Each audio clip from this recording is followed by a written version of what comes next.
एक समय की बात है, महात्मा बुद्ध प्रवचन सभा में आकर मौन बैठ गए। सभी शिष्य बुद्ध के चुप रहने के कारण चिंतित हुए कि कहीं बुद्ध बीमार तो नहीं है। आखिर एक शिष्य ने पूछ ही लिया, बुद्ध, आज आप इस तरह मौन क्यों हैं? वे नहीं बोले तो दूसरे शिष्य ने फिर पूछा, बुद्ध, आप स्वस्थ तो हैं? बुद्ध फिर भी मौन ही बैठे रहे। इतने में बाहर से एक व्यक्ति जोर से बोला, आज आपने मुझे धर्मसभा में आने की अनुमति क्यों नहीं दी? बुद्ध ने कोई उत्तर नहीं दिया और आंखें बंद कर ध्यान में लीन हो गए। वह बाहर खड़ा व्यक्ति और जोर से बोला, बुद्ध, मुझे धर्मसभा में आने की अनुमति क्यों नहीं दी जा रही है?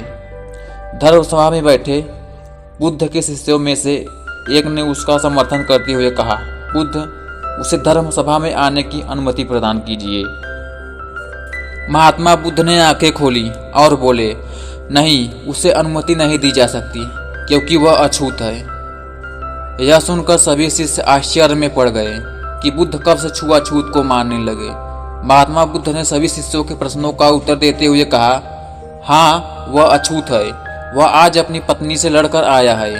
क्रोध करने से जीवन की शांति भंग होती है। क्रोधी व्यक्ति मानसिक हिंसा करता है।